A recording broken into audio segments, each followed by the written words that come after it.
बहुत बहुत स्वागत है। आज मैं एक्सप्लेन करने जा रही हूँ हिस्ट्री एंड सिविक्स स्टैंडर्ड 8 के बच्चों के लिए, जो मैंने ऑलरेडी स्टार्ट कर दिया था सिविक्स का लेसन एक्सप्लेन करना। तो हम लोग सीख रहे थे lesson number 3 the union executive. तो यूनियन एग्जीक्यूटिव में हम लोग आए थे भाई कहाँ पर?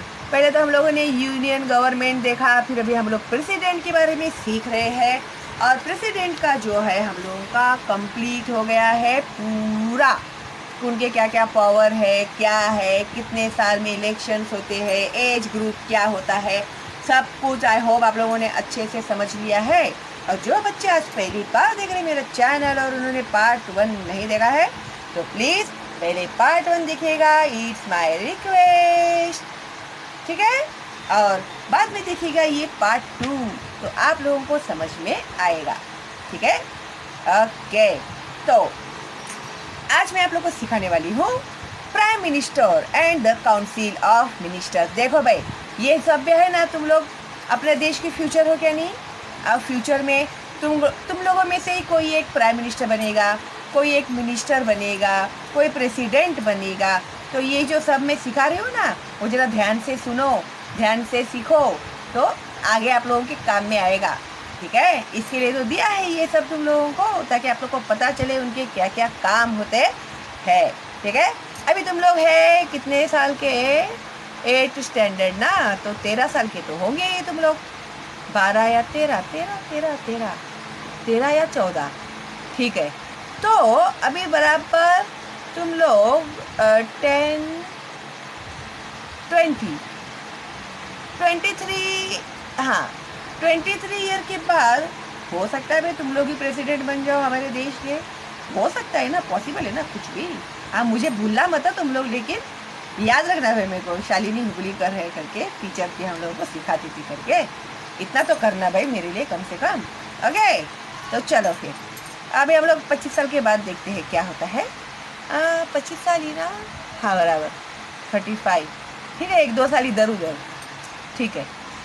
चलो, the prime minister and the council of ministers, the president is the constitutional head. अभी जो प्रेसिडेंट होता है वो कौन होता है? कॉन्स्टिट्यूशनल हेड होता है, ठीक है, अपने संविधानात्मक प्रमुख होता है, हेड यानी प्रमुख। However, in reality, his powers are nominal and the Prime Minister along with his Council of Ministers is responsible for the administration। तो जैसे हम लोगों ने प्रेसिडेंट में ये सीखा था कि ये जो पावर होते हैं ना, एक्चुअली नेम से प्रेसिडेंट के हाथ में होते हैं, लेकिन एक्चुअल में सारी वो रिस्पॉन्सिबिलिटी जो है वो कौन पूरी करते रहता है? Prime minister along with his council of minister. तो उनका जो काउंसिल है, प्रधानमंत्री और उनका जो मंत्रिमंडल है, तो वो लोग ही राज्य कारभार जो होता है वो चलाते हैं। We will now see the role and functions of the prime minister। तो अभी हम लोग देखने वाले हैं प्राइम मिनिस्टर का क्या क्या रोल होता है और उनके क्या क्या फंक्शंस होते हैं अपने देश के प्रति। The party which attain a majority in elections nominates their leader as the prime minister. अभी जब इलेक्शन होता है तो बहुत सारे पार्टीज होते हैं ना। अभी जैसे अपने देश में है कांग्रेस पार्टी है, फिर शिवसेना है, फिर बीजेपी है, फिर बहुत सारे इंडिविजुअल भी पार्टीज है, राष्ट्रवादी है, और बहुत सारे ऐसे नेम हैं। तो इसमें से जो सबसे ज़्यादा वोट जिसे मिलते हैं और जो जीतता है इलेक्शन में, majority in elections nominates their leader, तो उनका जो लीडर होता है ना, वो लोग उसे नॉमिनेट करते हैं प्राइम मिनिस्टर के पोस्ट के लिए, ठीक है। The Council of Ministers is then formed the trustworthy colleagues from within the party। अभी तो काउंसिल ऑफ मिनिस्टर्स जो होते हैं वो लोग ट्रस्टवर्दी मिनिस्टर्स जो होते हैं काउंसिल में के, उन्हें वो लोग चुनते हैं, सिलेक्ट करते हैं। In case they are not members, अगर वो लोग मेंबर्स नहीं होंगे तो they are required to get elected to the parliament, तो उन्हें पार्लियामेंट में इलेक्टेड होकर आना जरूरी हो जाता है with in 6 months of their appointment. 6 महीने के अंदर उन्हें पार्लियामेंट में इलेक्ट होकर आना पड़ेगा, ठीक है, उतना ही पीरियड होता है उनके लिए। The government in reality is run by the prime minister and the council of minister. Prime minister और जो उनके मंत्रिमंडल जो है वही लोग गवर्नमेंट चलाते हैं रियलिटी में, ठीक है। This means that the real executive powers are vested in the prime minister and the council of ministers। तो एक्चुअली में देखा जाए तो सारे जो पावर्स होते हैं वो पावर होते हैं प्राइम मिनिस्टर और काउंसिल ऑफ मिनिस्टर के हाथ में। Functions of the prime minister, तो प्राइम मिनिस्टर के में क्या क्या फंक्शंस होते हैं, तो अभी फंक्शंस यानी कार्य क्या क्या होते हैं। 1. The foremost task of the prime minister is to form the council of ministers. तो सबसे पहले वो क्या करते हैं, अपना मंत्रिमंडल तैयार करते हैं, कौन, prime minister. While doing this, the prime minister gives priority to trustworthy colleagues. तो सबसे पहले वो किसे प्रायोरिटी करते हैं, भरोसेमंद जो उनके कलीग होते हैं, सहकारी होते हैं, उनको वो सबसे पहले प्रायोरिटी देते हैं। While considering there administrative experience, लेकिन ऐसा नहीं है कि अरे बहुत अपना प्यारा है, नज़दीकी है, उसको ही पोस्ट में दे दिया, ऐसे नहीं होता। तो उसको पर्टिकुलर रिस्पॉन्सिबिलिटी देने के पहले उसका एडमिनिस्ट्रेटिव एक्सपीरियंस क्या क्या है और गवर्नेंस स्किल कितनी है उनमें, एफिशिएंसी कितनी है एंड टेक्निकल एक्सपर्टाइज, ये सब क्वालिटीज़ देखते हैं वो उनके कलीग्स में और वो हिसाब से उन्हें काम देते हैं। 2. After deciding upon the members of the council of ministers, the prime minister allocates portfolio of them। यानी ये जो किसी भी पोस्ट के ऊपर जब किसी के बारे में अगर डिसाइड करते हैं, मेंबर्स के बारे में, members of the council of ministers के बारे में डिसीजन लेने के पहले प्राइम मिनिस्टर जो होते हैं वो उनका उन लोगों में डिवाइड करते हैं, यानी हर एक को उनकी रिस्पॉन्सिबिलिटी देते हैं। जैसे कि मैंने पहले कहा था, आप लोगों को काबिलियत देख के वो हिसाब से उन्हें काम देते हैं। 3. The prime minister leads the council of ministers, of course वही होते हैं मंत्रिमंडल के leader. The prime minister chairs all the meetings of the council of ministers. तो ये जो मंत्रिमंडल के जितने भी मीटिंग्स वगैरह होते हैं वो भी प्राइम मिनिस्टर के प्रेसिडेंटशिप में ही होते हैं। वो बोलते हैं ना, अध्यक्ष बनाते हैं, प्राइम मिनिस्टर को ही उसमें अध्यक्ष बनाया जाता है। 4. After allocation of portfolio, the prime minister has to maintain coordination in the working of various departments. अभी जब वो हर एक को अपना अपना पोर्टफोलियो देते हैं, उसके बाद में वो जो भी काम कर रहे, क्या कार्य कर रहे हैं, उसके ऊपर ध्यान रखने का काम, फिर वो लोग आपस में एक साथ मिलजुल कर काम कर रहे हैं क्या, नहीं। तो देखो, minister has to maintain coordination in the working of various departments. तो हर एक डिपार्टमेंट में वो जानकारी लेते हैं कि उन लोगों का कामकाज वगैरह कैसा चल रहा है। Facilitate cooperation amongst the departments. अभी जो भी डिपार्टमेंट है, जो भी काम कर रहे हैं, तो उन लोगों में भी अच्छा एक रिलेशन होना चाहिए, ठीक है, एक दूसरे को वो लोग हेल्प करना चाहिए। supervise the working of the departments in order to maintain efficiency and efficacy and efficiency etc. तो इन लोगों का कौन सा कैसा काम चल रहा है, कारभार उन लोगों का कैसा चल रहा है, तो वो सब ध्यान और सब ये रिस्पॉन्सिबिलिटी जो होती है और इन लोगों के ऊपर पूरा ध्यान रखने का जो काम होता है वो प्राइम मिनिस्टर के हाथ में होता है। अभी तुम लोगों ने भी देखा रहेगा ना, अपने कोविड के समय में किस तरह से प्राइम मिनिस्टर ने मीटिंग बुलाई थी, फिर वो लोगों ने किस तरह से सब लोगों ने बातें की थी, फिर यही सब उन लोगों को करना पड़ता है। 5. The Prime Minister also has various other responsibilities such as to raise the image of the country in the international arena and work towards achieving a favorable opinion globally. अभी प्राइम मिनिस्टर के ऊपर एक और responsibility होती है जो बहुत बड़ी रिस्पॉन्सिबिलिटी होती है कि इंटरनेशनल जो एरेना है, परदेश के जो है ना, परदेश के जो लोग होते हैं, तो उन लोगों को हमारा भी देश जो है वो इंटरनेशनल लेवल पर आप लोगों के बराबर ही है। हमारे देश को उनके इसमें बहुत ही ऐसे डेवलप वगैरह दिखाना, उन लोगों के साथ अच्छा रिलेशन रखना, तो ये भी बहुत इम्पोर्टेंट होता है।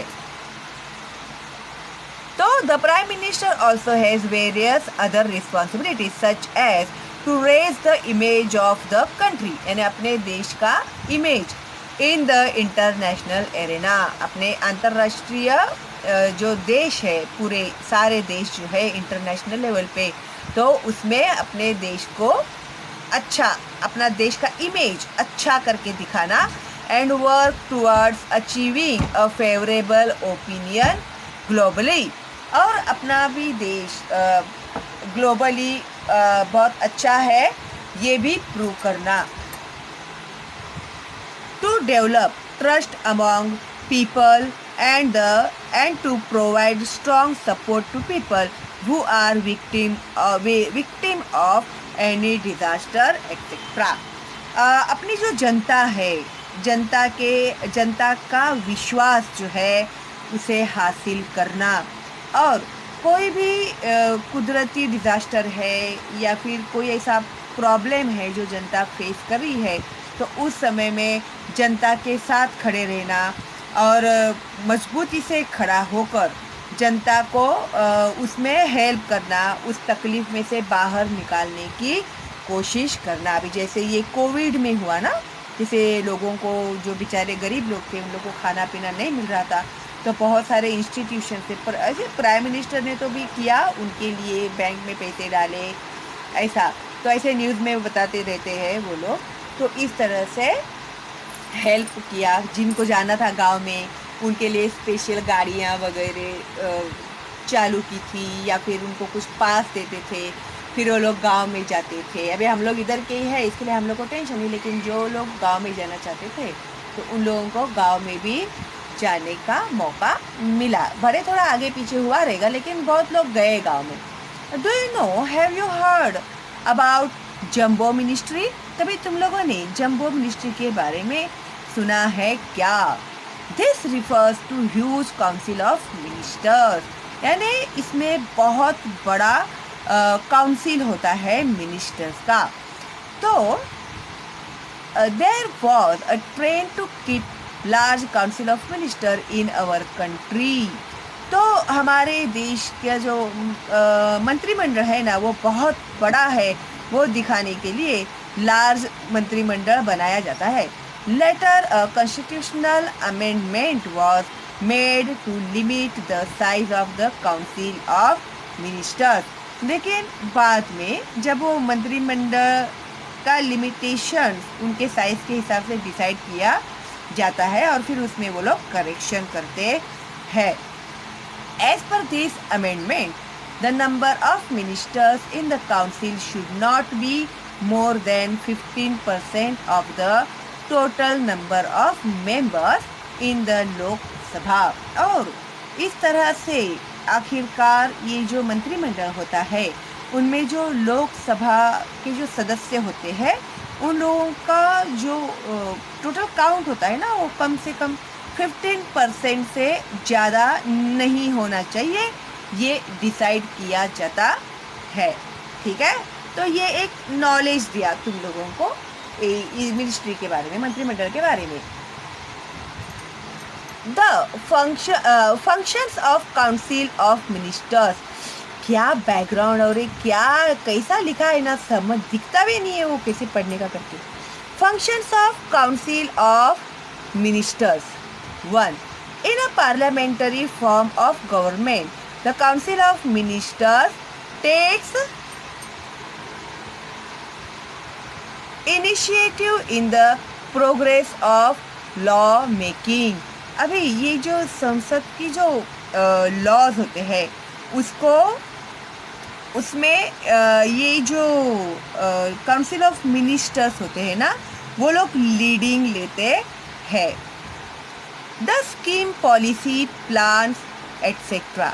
तो क्या क्या होता है उसमें, स्कीम्स और पॉलिसी के प्लान्स बनाना etcetera are drafted and discussed and then introduced in the house. तो सबसे पहले वो लोग बैठते हैं, सब देखते हैं, डिसाइड करते हैं, फाइनल करते हैं, उसको ड्राफ्ट करते हैं, डिस्कस करते हैं, फिर उसके बाद वो लोग हाउस में उसे इंट्रोड्यूस करते हैं। The council of minister discusses important questions before making a decision. तो जो भी इम्पॉर्टेंट क्वेश्चन होता है उसके ऊपर वो लोग डिस्कस करते हैं, मीटिंग करते हैं, फिर उसके बाद ही वो लोग किसी नतीजे पर पहुंचते हैं। 2. Education, agriculture, industry, health, foreign relations among others are subject upon which the Council of Ministers has to decide specific policies or direction of work. अभी ये जो क्षेत्र है जिसमें ये जो मंत्रिमंडल का जो कार्य होता है ये सब प्रॉब्लम्स होते हैं या फिर इस सब्जेक्ट के ऊपर वो लोग एक फाइनल डिसीजन लेते हैं। ऐसे कोई आता है इनके ये जो है ना इन फील्ड में डिसीजन लेने का काम जो होता है वो काउंसिल ऑफ मिनिस्टर्स का होता है। The parliament needs to be taken into confidence about the policy decisions taken by the government. अभी ये जो पार्लियामेंट होता है जो भी वो लोग डिसीजन लेते हैं तो ये जो पार्लियामेंट है उन लोगों को भरोसा दिलाना पड़ता है उन्हें कि उन लोगों ने जो भी डिसीजन लिया हुआ है वो सही लिया हुआ है, तो उन्हें कॉन्फिडेंस दिलाना पड़ता है। Therefore, the ministers of respective departments lay their policy plans in the house to bring about a discussion on it. फिर वो लोग अपने जो पॉइंट्स होते हैं ना वो अपने जो प्लान्स होते हैं, पॉलिसी प्लान्स जो होते हैं वो लोग पार्लियामेंट हाउस में अपना अपना ओपिनियन रखते हैं और चाहते हैं कि उन लोगों का जो प्लान है वो पास हो जाए। 3. Implementation of policy is the foremost responsibility of the Council of Ministers.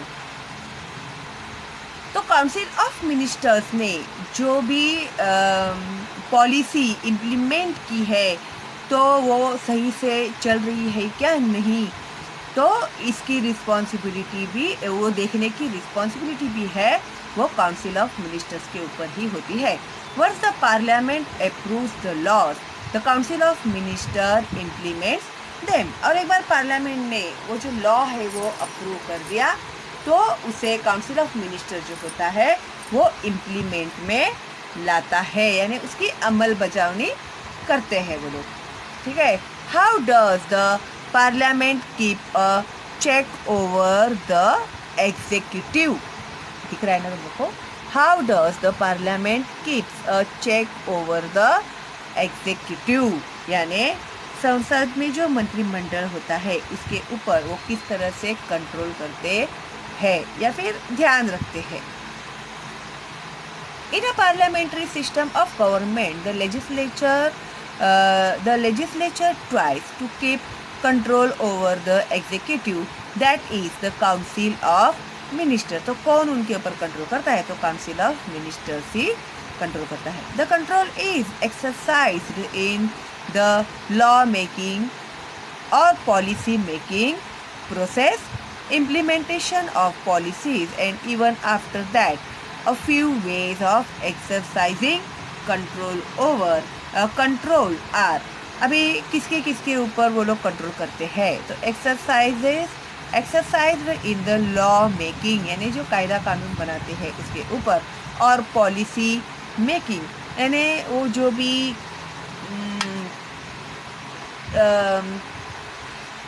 क्या कहते हैं उसे, वो अमल बजावनी करना। भी कायदा जो है, लॉ तो बनाया, और लेकिन वो लॉ बराबर से लोग फॉलो कर रहे हैं क्या नहीं, गवर्नमेंट में वो फॉलो हो रहा है क्या नहीं, उसके ऊपर भी उन्हें ध्यान देना पड़ता है। तो implementation of policy and even after that a few ways of exercising control are. तो और कौन से कंट्रोल है वो हम लोग देखते हैं। 1. Discussions and debates. Debate and discussions among the members of the house are an integral part of the law making process। अभी तुम लोगों ने है ना, कभी ऐसे न्यूज़ में तुम लोग के पापा वगैरह देखते रहेंगे ना, ऐसे संसद में संसद का होगा, पूरा दिन चलता है, देखो शाम तक चलते रहता है। तो सब मिनिस्टर्स बारी बारी बात करते रहते हैं, कोई आराम से बात करता है, कोई चिल्लम चिल्ली करते रहते हैं, वो लोग बेंच बजाते हैं ठक ठक ठक ठक करके। तो इस तरह से इन लोगों में डिस्कशंस होते रहते हैं, एक पर्टिकुलर टॉपिक को लेके डिबेट होते रहते हैं उन लोगों में। तो उसके ऊपर उन लोगों का डिबेट होता है, वो लोग अपने अपने पॉइंट्स रखते हैं। अरे नहीं, ये पॉइंट सही नहीं है, आपने ये जो बोला वो गलत है, ऐसा है वैसा है। तो उस टॉपिक के हिसाब से वो लोग डिस्कस करते हैं। These debates and discussions help the members to scrutinise the policy proposals and laws and points out the shortcomings.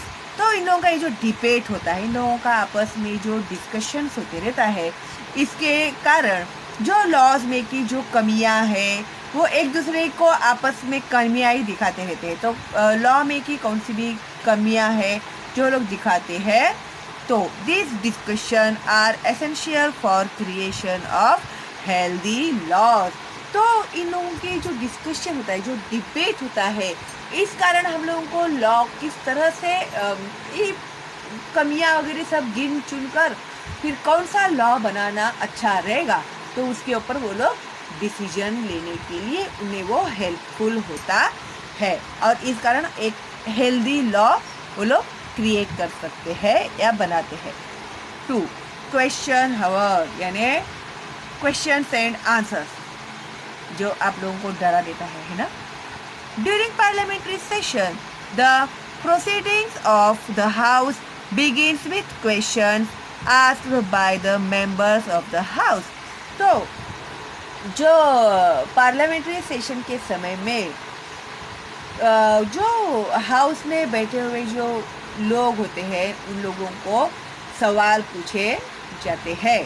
The concerned ministers are suppose to give satisfactory answers to these question. और उन सवालों के जो concerned ministers है, जैसे home minister है, उनको उनके बारे में पूछा जाएगा, फिर जो फाइनेंस मिनिस्टर है उन्हें उनके बारे में पूछा जाएगा, तो सेटिस्फैक्टरी आंसर उन्हें देना चाहिए उन क्वेश्चन के। ठीक है। Question hour is one of the most effective way of keeping a check over the council of minister. अब ये जो क्वेश्चन हावर है, प्रश्नोत्तर है, इसमें जो भी मिनिस्टर है, जिन्हें जो भी काम दिया गया है, वो लोग सही तरीके से कर रहे हैं क्या नहीं, उन लोग का ध्यान है क्या नहीं, उनके बारे में सारी जानकारी मिलाने में ये बहुत ही इफ़ेक्ट करता है। जब ये सवाल जवाब होते हैं तभी ही समझ में आता है कि इन्होंने कितना काम किया है करके। During question hour members criticise the government and ask questions on various issues. और ये जो क्वेश्चन आंसर के समय में कुछ लोग जो होते हैं वो क्रिटिसाइज करते हैं और अलग अलग तरीके के इश्यूज होते हैं, अलग अलग तरीके के क्वेश्चंस जो है वो खड़े करते हैं। Sometimes when a member is not satisfied with the answer of the minister, argument take place. तो कभी कभी नहीं सहमत होते हैं वो लोग, उन लोग को पटता नहीं है उनका ओपिनियन, भाई नहीं नहीं हम इसके खिलाफ हैं, हम आपके बात को मानते ही नहीं है। फिर ऐसा होता है, फिर दोनों पार्टियां जो होती है या पता नहीं कितनी पार्टियां होती है, उन लोगों में फिर आपस में तू मैं शुरू हो जाते हैं और आर्ग्यूमेंट शुरू हो जाते हैं। Occasionally members walk out of the house. और कभी कभी तो जो मेंबर्स होते हैं ना वो हाउस के बाहर निकल जाते हैं और enter into the well of the house and give slogans to record their protest. और इस तरह से जो कुछ मेंबर होते हैं ना वो लोग हाउस के बाहर निकल जाते हैं और एक तो लोग वो छोड़ देते हैं या तो फिर वो लोग क्या करते हैं बीचों बीच खड़े होते हैं और स्लोगन्स बोलते हैं। जैसे अभी स्लोगन यानी मैं एक एग्जांपल दे रही हूँ, अभी ये लोग पार्लियामेंट में ही ऐसा करते हैं, ऐसा मैं नहीं बोल रही हूँ, ठीक है। तो अभी जैसे हम लोग बोलते हैं ना, नहीं चलेगी नहीं चलेगी दादागिरी, नहीं चलेगी नहीं चलेगी नहीं चलेगी दादागिरी नहीं चलेगी, तो ऐसे करते करते वो लोग बीच में खड़े हो जाते हैं और जो सामने वाला बोलते रहता है उसको बोलने ही नहीं देते हैं, ठीक है। तो इस तरह से वो लोग प्रोटेस्ट करते हैं। 3 जीरो हावर यानी zero hour during the parliamentary session the period around 12 noon is called zero hour. Very very important, underline करो इसे। कभी पार्लियामेंट्री सेशन जब 12 बजे तक चलता है तो उसे कहते हैं जीरो हावर। अभी 12 noon यानी क्या, आफ्टरनून है या नाइट है, बोलो। वेरी गुड, यानी दोपहर के जब 12 बजते हैं तो उसे कहते हैं। During this period any question of public importance can be raised and discussed। और इस पीरियड में किसी भी एक कॉमन सवाल जो पब्लिक का जो क्वेश्चन होता है उसके ऊपर चर्चा की जाती है। 4 नो कॉन्फिडेंस मोशन यानी अविश्वास, ठीक है, अविश्वास। मोशन यानी ठहराव बोलते हैं उसको, तो अविश्वास करना। This is one of the most effective ways to keep a check on the council of minister. तो ये भी एक इफेक्टिव स्टेप है, इफेक्टिव वे है काउंसिल ऑफ मिनिस्टर को चेक करने का। The government stays in power till it enjoys the support of majority in Lok Sabha. तो जब ये लोग बहुमत बोलते हैं ना उसको, लोकसभा में जब तक इन लोगों का बहुमत होता है तब तक ही ये लोग उनका जो मेजोरिटी है, ये उनका जो सपोर्ट है उसे एंजॉय कर सकते हैं। If the member of parliament withdraw the support it may lead to loss of majority. अगर पार्लियामेंट के मेंबर्स लोगों ने अपना सपोर्ट जो है उसको विथड्रॉ कर दिया तो उनकी जो मेजोरिटी है यानी ज़्यादा जो लोग हैं वो कम हो जाते हैं and the government can not stay in power. और जो गवर्नमेंट है फिर वो उस पावर में नहीं टिक पाता। The members of the house can move a no confidence motion by simply expressing we do not have confidence in the government. तो इस तरह से जो हाउस के जो मेंबर्स होते हैं वो लोग क्या बोलते हैं, नो कॉन्फिडेंस मोशन उनका एक्सप्रेस करते हैं। जैसे we do not have confidence in the government, इस गवर्नमेंट के ऊपर हम लोगों को बिल्कुल भी भरोसा नहीं है, ऐसे वो लोग बोल देते हैं। If the motion is passed with majority support then the council of ministers has to resign. और जब मेजोरिटी ऑफ पीपल अगेंस्ट में हो जाते हैं तभी ये जो काउंसिल ऑफ मिनिस्टर्स है उन्हें फिर रिजाइन देना पड़ता है, ठीक है। कितना नॉलेज बढ़ गया है तुम लोग का आज, है ना? Can you tell what should the members of the parliament do to participate effectively in debates and discussions? तो ये जो पार्लियामेंट के जो मेंबर्स है उन लोगों को डिबेट और डिस्कशन में पार्टिसिपेट करने के लिए क्या क्या करना पड़ता है? There is an extensive bureaucracy that works under the executive. तो ये जो मंत्रिमंडल होता है तो उनके कंट्रोल में एक बहुत बड़ी नौकरशाही होती है, उनके कार्यकारी मंडल में एक नौकरशाही होती है। We will study this bureaucracy in the 6th chapter। और ये जो ब्यूरोक्रेसी है उसके बारे में, जो नौकरशाही है उसके बारे में हम लोग 6th चैप्टर में पढ़ने वाले हैं। ठीक है, तब तक के लिए आप लोग पहले इतना समझ लीजिएगा, ओके? और उसके आगे है एक्सरसाइज जो मैं अपलोड करती हूँ आप लोगों के लिए बहुत जल्दी ही। तब तक के लिए all the best and bye bye.